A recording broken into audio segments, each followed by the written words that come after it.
What's up, everyone? Dave Fernandez here. Welcome to the Coach Your Way show. This is episode number 7 of our interview series, What It Takes to Be a Coach. And today we have a super special guest coming to us from California, Sabine Gedeon. How you doing, Sabine? I am doing well. Thank you, David. Thank you so much for having me. Thank you for taking the time to speak with me today, Sabine. Appreciate it.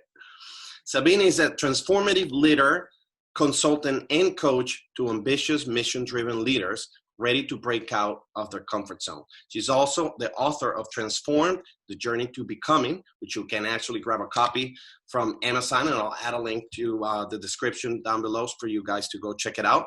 She's a motivational speaker, and her business primarily focuses on personal and professional development of leaders. So, Sabine, my first question to you is, when did you actually experience for the first time the call to becoming a coach? So my call didn't come from I had this moment of an epiphany. As I was sharing with you, I started in corporate America in human resources, majored in undergrad HR, first 10 years, really was busting my butt to transition into what, they call the HR business partner role. And, after 10 years realized, okay, maybe I was getting pigeonholed into recruiting, corporate recruiting. And so I went back, got my master's, and finally got the opportunity to step into a role that allowed me to be an HR business partner. And then less than 6 months in, I realized, this is not what I want to do.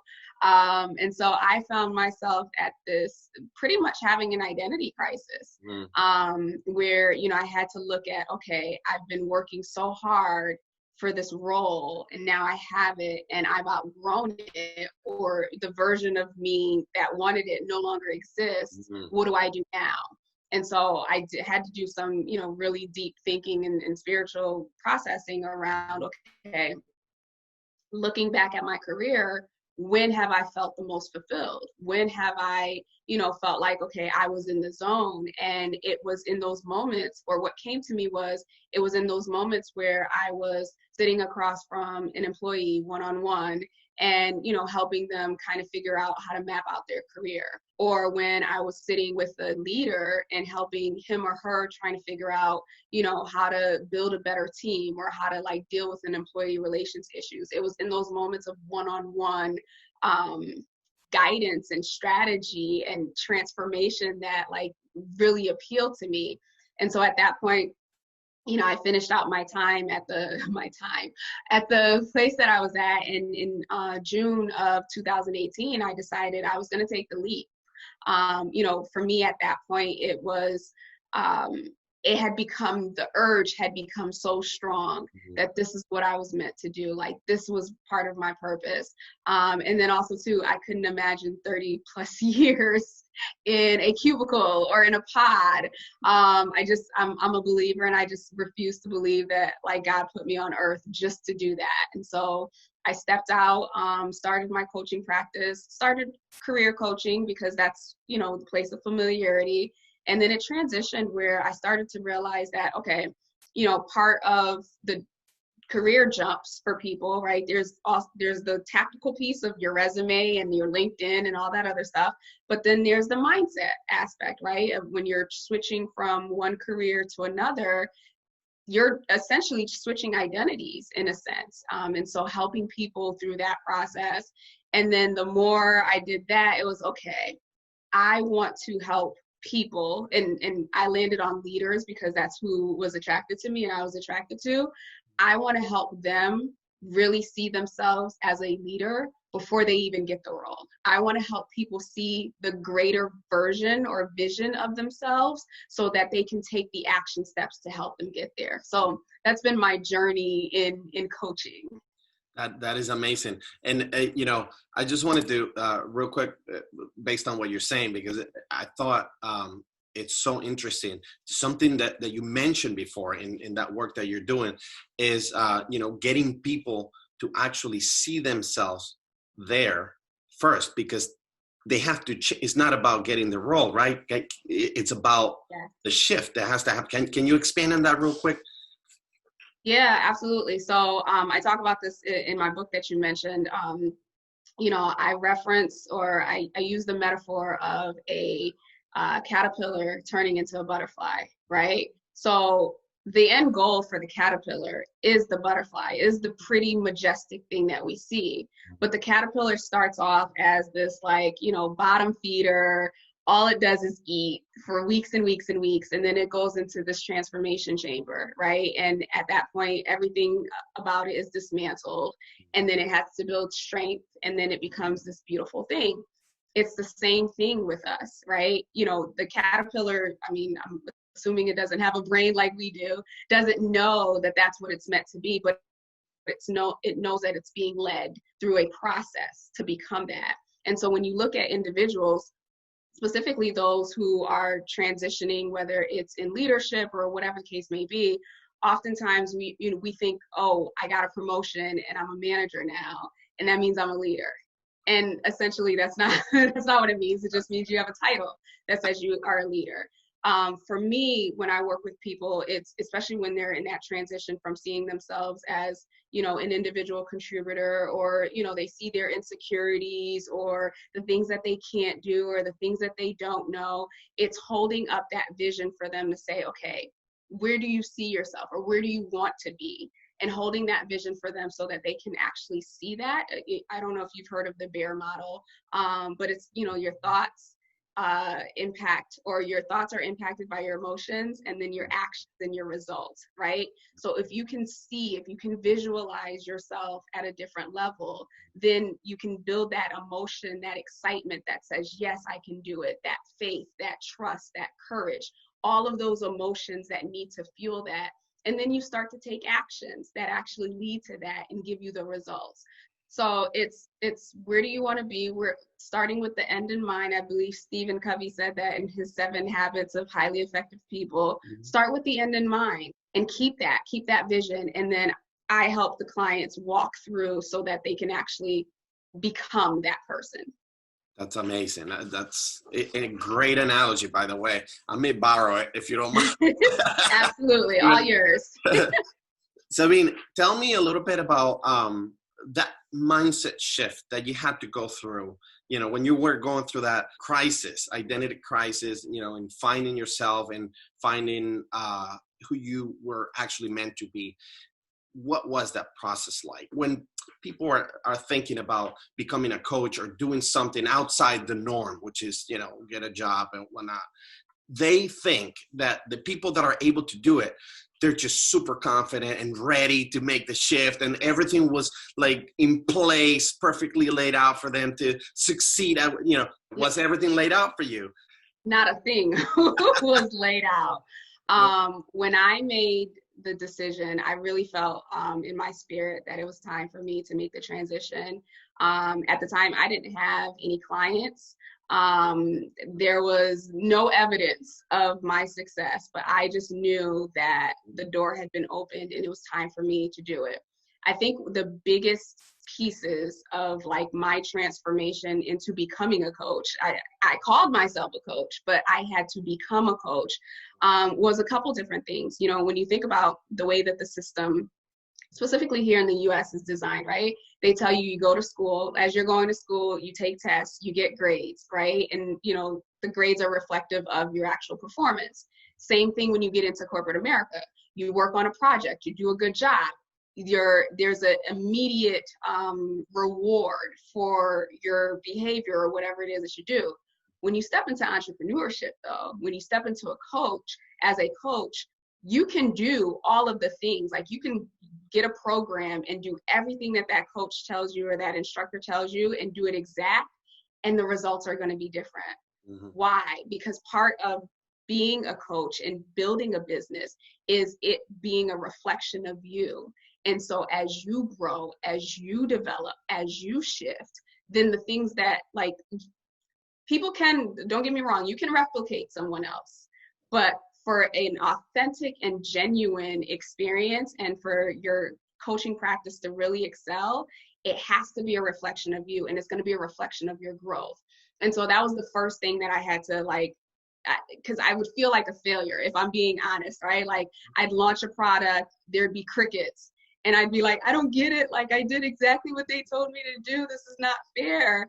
And I would see it as a reflection of myself. And I started to shift my thinking where it was, okay, it's not happening to you, it's happening for you. So what lesson are you supposed to be learning in this? Like it allowed me to shift into leaning into, you know, what we consider failure as, oh, okay, this is a learning opportunity. The other piece too on the coaching side or entrepreneurship side around mindset was around money. I didn't realize how many money blocks I had and how many beliefs had been set up, you know, from childhood and my experiences. And so again, part of my success or lack thereof was because of my own internal wiring that I then had to go back and face and heal from and forgive and let go so that I could actually start to create new beliefs around what it meant to be successful, what it meant to have money, what it meant to be operating fully in my purpose. Yeah. That's super powerful and such a great story, because I think that a lot of us go through similar path. I mean, it is the entrepreneurial journey, right? Mm-hmm. You're not only figuring out the business, you're figuring out yourself. And that's what's ultimately going to make the big difference here.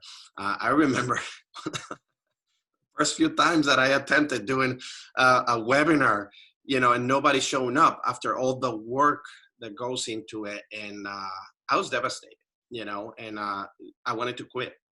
And I'm glad I didn't, but you know, it is part of that journey. And then you go back and like, okay, what happened, right? What has to change? Well, ultimately, it all reverts back to you, right? I have to change. I have to, you know, do things that I'm not doing, that are outside my comfort zone, that are going to create this new reality. That is, there's no other way it can happen, right? Unless that comfort zone is expanded and now you're doing things, you're showing up differently, you know, for new things to actually happen, whether they are the things that you want or not. That's part of the journey as well, and then you adjust as you keep changing and stuff. But yeah, that's super interesting. Yeah. Now, yeah, go ahead. Oh no, I was gonna say I even had a moment, like I like to also give practical tips too. When I first started and like I couldn't get the whole like business development thing, right? Like, what do you mean I got to sell myself? I don't know how to do that. Yeah. And I remember getting so frustrated and, you know, again, feeling like a failure. And, you know, one morning as I was getting ready, like something clicked and it was just like, it's not that you're a failure. It's just that you've never done this before. And so in that moment, like I literally took myself back to, okay, well, when was the last time, or when was a time where I took on a new role or something that like I didn't know? And at the time it was the memory that came to me is I had signed up to be part of a call center. It was the hardest 10 months of my life, to be quite honest. But you know, I went into that role without any knowledge or understanding of the products or in the services or anything like that. And it was a tough transition. But in that moment, when I thought back to, oh my gosh, the call center was hard, but I got through it and I succeeded.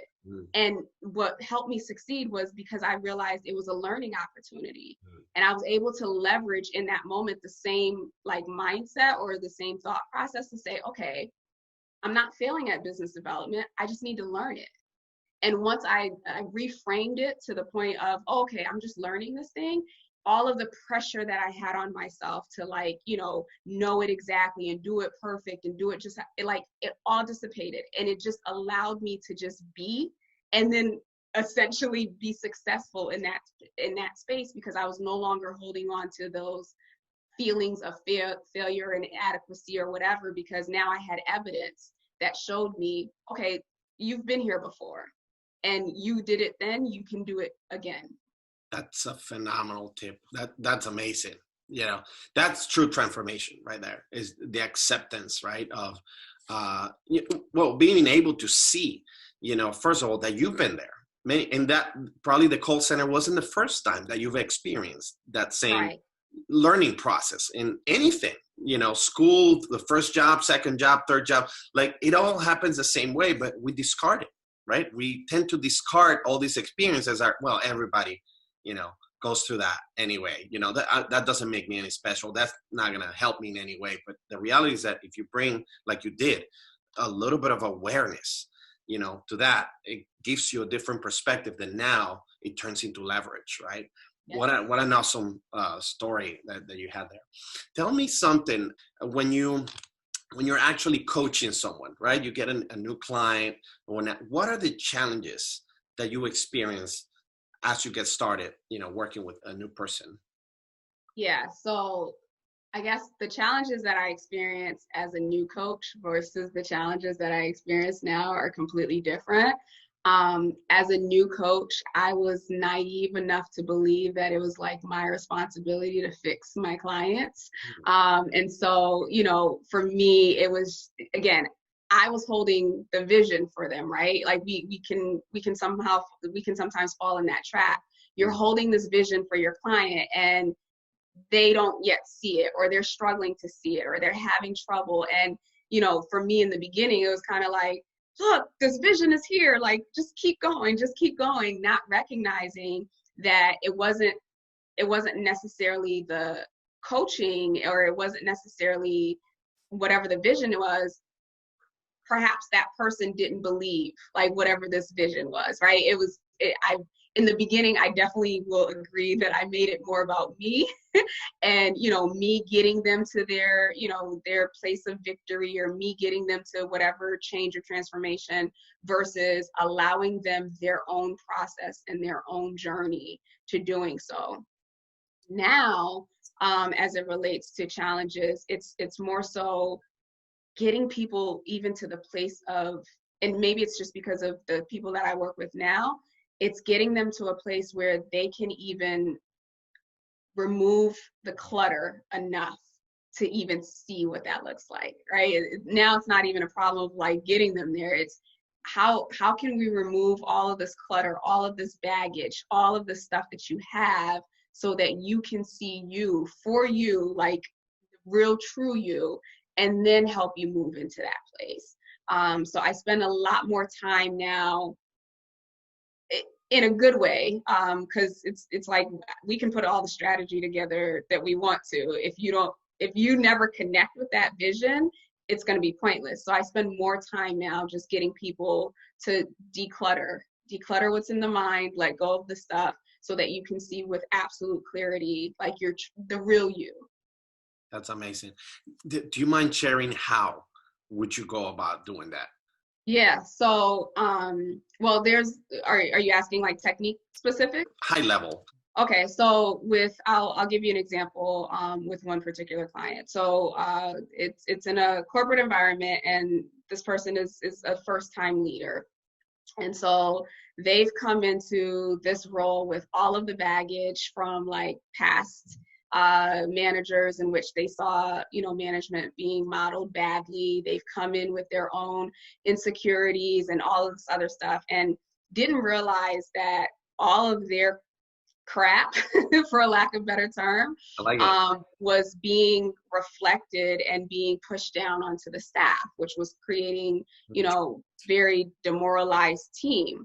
And so the start was, okay, what do you want this team to look like? If you can ideally, like, what is the working relationship? What's ideal for you? Once we got to the place where when we were able to kind of like filter through, okay, this is the ideal relationship, we're collaborative, we're communicating with each other, like they bubble things up to me and I don't have to be the one to micromanage. Okay, cool. So now you have a vision of what the team would look like. What do these individuals need from you to be able to feel like we have that space to be able to do that? And then that was starting to break down the walls, if you will, of, oh, okay, what do I need to do different? Like, how do I need to show up? How do I need to communicate? or how do I need to, ensure that I'm giving clear instructions, or how do I need to position stuff, or what processes do I need to put in place? So then it became more about, okay, I'm doing these things. Still, the vision was for the team, but in the process, this person was transitioning how they thought, or transforming how they thought about what it was to be a manager, what it was to be a leader. And then once, the team was in a space where they were in a better place, like, okay, well, what's missing? What's missing from it being an ideal team? Well, I want to be a lot more confident and trusting that when I delegate stuff, like, it'll get done. Okay, so what would the team need from you?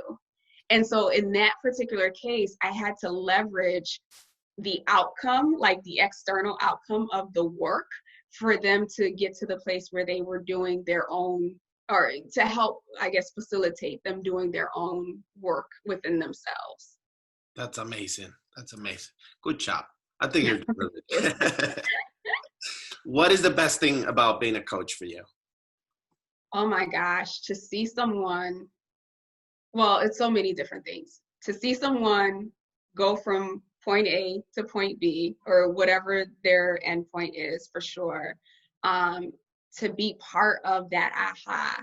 Oftentimes, when I talk to people, even in the like discovery sessions, right? I've had discovery sessions where, they give you all the lists of like, this is what I want to do, and I want to do this, and I want to do this. And then you're like, well, what's stopping you? Right. Well, there's this. Okay, well, what's stopping you? And to get to a place where they can be like, oh my gosh, there's really nothing stopping me. Or all of the beliefs that they had, conjured up in their head, when you ask, okay, is that 100% true? Mm-hmm. And then they have that moment of, no, it's not. And you can see that fear and that anxiety dissipating in a conversation. Like, to me, that's the best feeling, because now that they've connected, like, or disconnected the negative emotion, there's room and there's space for a positive emotion, so that they will actually achieve their goals. Beautiful. Do you think that anybody is coachable? I am an optimist at heart. I see the good in people. I assume positive intent. I think anyone is coachable if they want to be, but not everybody wants to be coached. Interesting. Some people aren't in that place. I can think of, like, I don't know, like my mother. I would probably say she's not coachable. She's probably not in that place where she wants to be coached. But I do believe if she ever got to that place where she was just like, you know what? I want to make a change. I believe so strongly in the human will and the human spirit, that we truly can do anything that we put our minds to, or we truly can do or create anything that we absolutely desire. So if someone isn't coachable, or considered not coachable, I always question, well, is that really what they want? Maybe they just don't want it. That is interesting. A client of mine who had this very lofty goal, and I'm not talking about money. It wasn't necessarily about money. It was about what she wanted to create.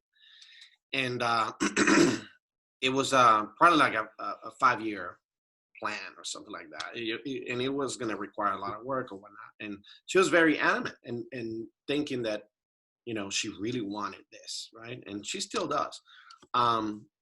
But she wasn't willing to take even the first step. She had a hard time with that. So that was part of the work, but it's just like you're saying, like at one point I had to question that and say, like, I don't think you really want it. I mean, it's a nice dream to have, but I really don't think like you're ready to do whatever it takes to make it happen. Like, mm-hmm. You should revisit, that idea from this perspective, like whether you really want it or not. So I think you're very, on point with that. And I interact, or I've come across, especially because I deal with like a lot of like ambitious type A individuals.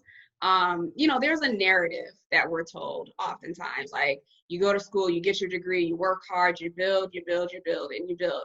And so oftentimes people fall in that trap of building for some imagery that someone else, like it was someone else's dream or what they think they should be living. Like, you know, I've been there too, like going through that HR business partner role. Like, it's like, this is what they told me was success. And so I built an entire life, or was trying to build an entire life for someone else's definition of success. And so oftentimes people unfortunately fall into that trap where they think they want it because it's the thing that they've been told, but in reality, it's not even congruent to who they are or what they really want, because they haven't really taken the time to allow themselves to process, well, who am I doing this for?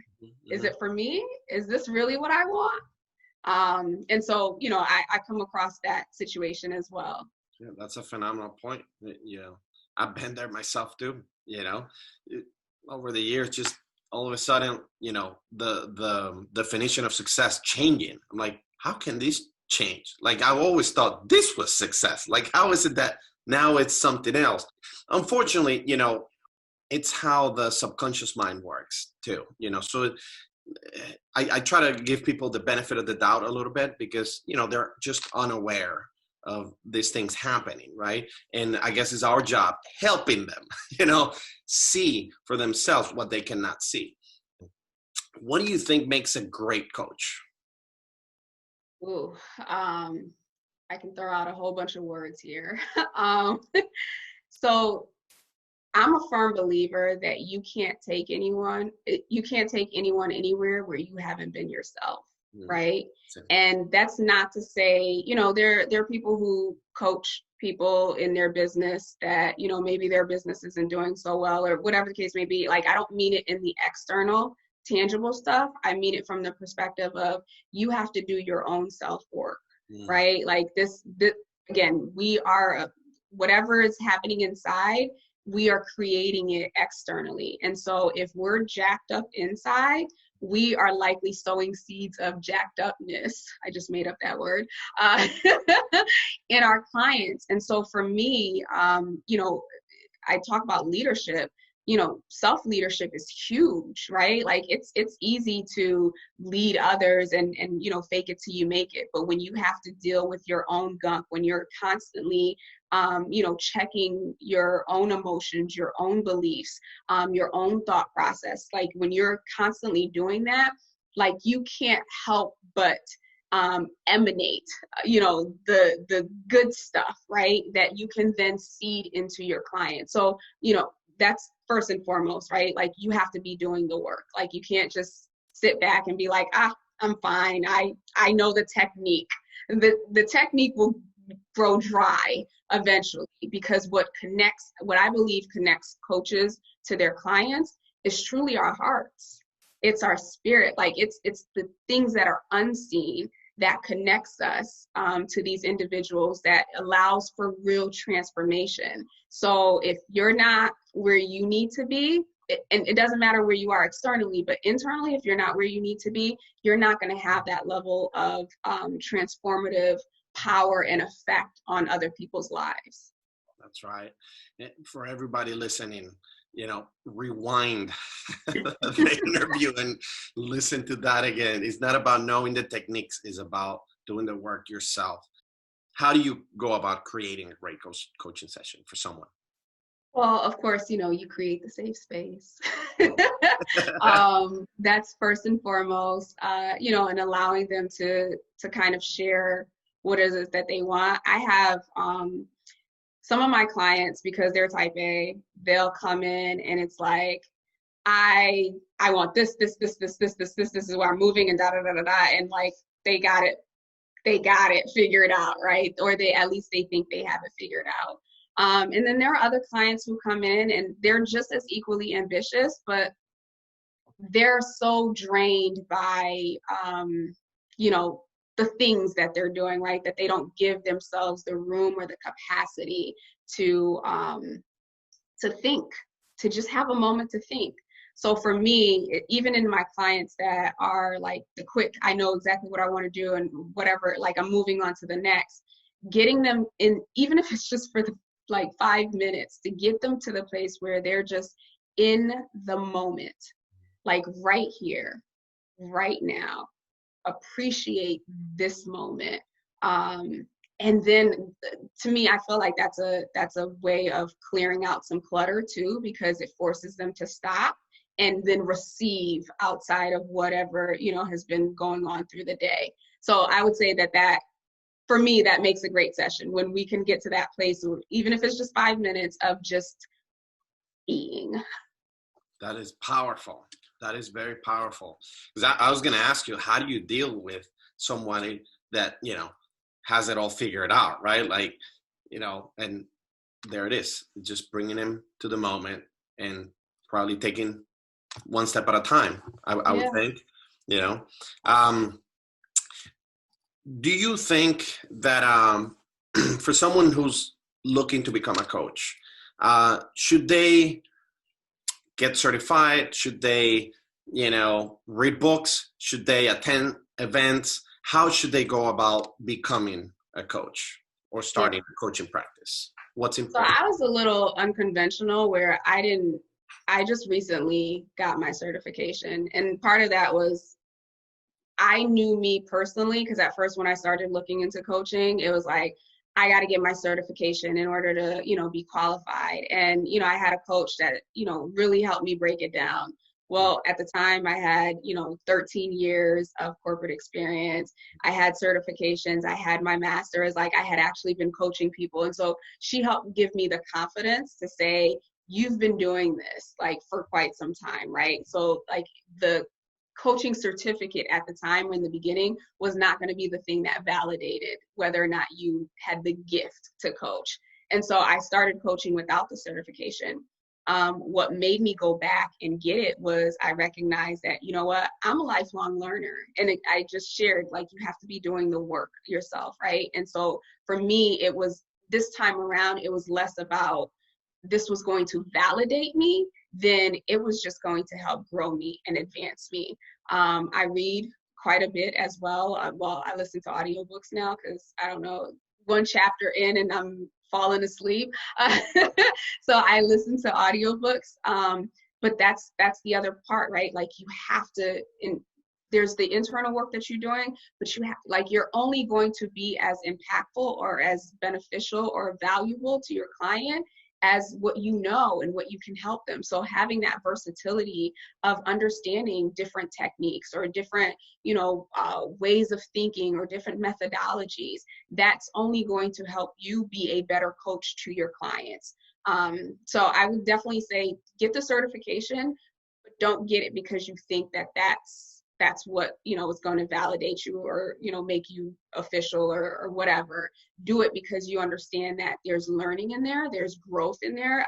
Going through my coaching certification, I learned so much more about myself. Like it was such a healing process going through the coaching certification. So, I'd encourage that, but, go into it with the right mindset and then always be learning.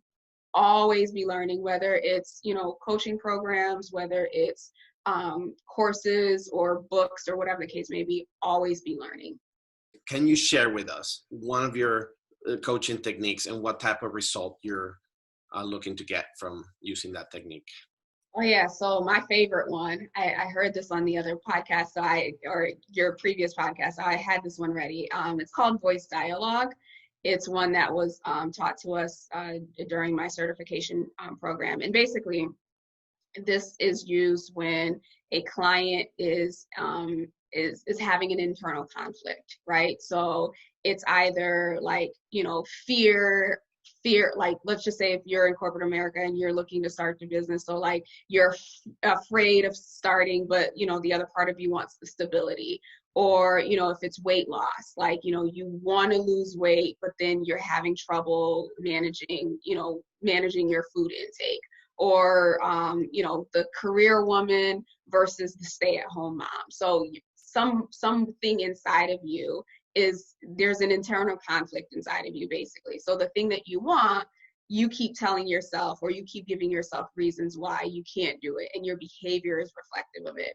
And so instead of, obviously we know that our subconscious mind is designed or helps to protect us, right? And so oftentimes when these signals go off, we're like, okay, well, I shouldn't do this because this is what I'm being told. So in this technique, instead of, trying to push the negative out, it's about integrating the two. It's integrating the thing that's trying to protect you or hold you back with the thing that you actually want, and seeing it. And there's a whole visualization process of them coming together as one.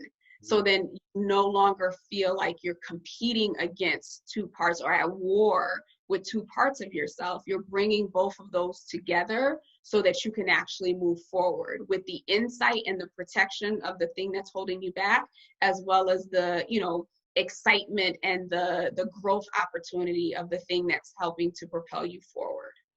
Beautiful. Thank you so much for sharing that. That's awesome. Can you share with us a couple of those books that you are listening to right now, or that you've listened to in the past or read, that you think that would be very beneficial for someone who's starting out as a coach or is looking to get started as a coach? Yeah, so Think and Grow Rich by Napoleon Hill. It's not necessarily a coaching book, but I will tell you, it was life transforming for me. In the sense of I went into reading it thinking like, oh, okay, this is going to tell me how to get rich as a new coach. But that's when I started to learn about the power of the mind, and how resilient, how powerful, how intricate it is in helping us to create the realities that we live in. And I read it at a time where I was at a really low place. And for me, it was just oh, I created this. It was like the revelation that I created this. If I create this, then I can create something different. And so that book was a life changer for me. One other one is, I mentioned it, 7 Habits of Highly Effective People, right? We talked about it earlier, starting with the end in mind. There's so many golden nuggets. I think I go back to that book at least once a year, just for a refresher on, okay, how, especially now that I'm coaching, doing some performance coaching in startups as well. It's extremely helpful. And then one book that I actually just recently read that was another eye-opener, it's by T. Harv Eker, the millionaire, I think it's Millionaire Maker. The Millionaire Mind, I think. Millionaire Mind, thank you. Again, another mind-blowing, life-transforming book. And again, it's, well, the Think and Grow Rich and the Millionaire Mind, obviously the focus is around money, or it may seem like the focus is around money, but it's really about how we think, how we, attach emotions, positive emotions to the things that we actually want to create. And so those have been 3 powerful books for me. Thank you. I'll add links to all of these books down below for you guys to go check it out later. Sabine, tell us a little bit about what you're doing right now, what your practice is all about, and who you're trying to impact with your work. Yeah, so as I was sharing with you before, I've kind of shifted my coaching practice just because my client is a more demanding client right now. And so I've been hosting these 5-day challenges once every other month, every 6 weeks. And so the next one is coming up June 27th. It's 5 days. It's through my Facebook group, Life Coaching for Women in Leadership. And basically this one, we're going to focus on procrastination. So going from procrastination to productivity, especially when you're in transition, if you're transitioning from corporate to entrepreneurship, or you're starting, time management, it's such a huge thing. And because, there's a lot of emotions around imposter syndrome, perfectionism, comparison, all of these things that you're going to have to deal with in the earlier phases, and even once you're seasoned, you're still dealing with them. They can impact your productivity. They can impact you being able to achieve the goals that you set out. So we're going to deal with some of these self-sabotaging behaviors to help you get to a place where you can be productive. So that's what the challenge is about. And I do a different themed one every few weeks. And again, you can find that on my Facebook group, and you can also, check me out on my website as well for other programs. Beautiful. And I'll add links to all your social media down below and your website for people to go check this challenge out. It sounds phenomenal. What do you want your legacy to be? Ooh. So part of my journey, and obviously the coaching journey came after this, but I talk about it in my book. But I was at a very low place in my life in my mid-20s. And the thing that gave me hope was that I had a purpose and that I was placed here on earth to do some great thing that I had no idea what it entailed. And so, for me, my legacy is actually fulfilling my purpose. I'm realizing, I used to think purpose was a one-time event, oh, this is my purpose. This is the thing, right? Like when I found coaching, it was like, this is my purpose. And what I've learned is, no, my purpose is reflected in the things that I do. Coaching is a reflection of gifts and talents that I have, and I'm using it as part of this vocation, right? But my entire life is the journey of discovering my purpose. And so for me, I want to be able, my legacy, my personal legacy is to be able to, take my last breath, knowing that I made the impact on the people that I needed to make the impact, knowing that, the very thing that the Creator saw in me and saw for me was fulfilled and completed, and that I've left something to model for my children and my children's children and my children's children's children, that, I did the work. And not just in the external material things, but I did the work that needed to happen to change the trajectory of our legacy. Beautiful. Amen. You're already doing it. So good for you. Thank you. That's awesome. Thank you for sharing all that. One last word for someone who is right on the verge of, trying to make that decision whether they should go for it or not and become a coach. What would you say to them? Yeah. So I'll give a story. When I was getting ready to take the leap, or when I was contemplating taking the leap, I was scared. It's a terrifying experience, right? It's terrifying, no matter what these coaches out here tell you. Yeah. And I was walking my dog one day, and I was just having a conversation with God, and I was just like, it'd be so easy to take this leap if I just knew that things were going to work out. And then I heard back, well, that wouldn't be faith, would it? And so in that moment, it was, oh, okay. So it takes faith. And then I started asking for courage, right? There's so much to success that is unseen. So if you're in that place where you feel it in your spirit, you feel it in your heart, you just know that it's time, you have to exercise faith, right? Faith is the thing that, you take the leap, right? Knowing, not hoping, not wishing, but knowing that there's a soft fall. It going down may be scary, but there's always a soft fall. But it starts with you having faith in that one truth. Not that, you're going to be a successful millionaire as a coach, but faith in it's going to be a soft fall. Sabine, thank you for taking the time to, talk to me today and to share so much during this interview. Thank you. Thank you. I appreciate you. Hey guys, let's stay safe and let's get out there and start changing lives one session at a time. See you next time. Bye.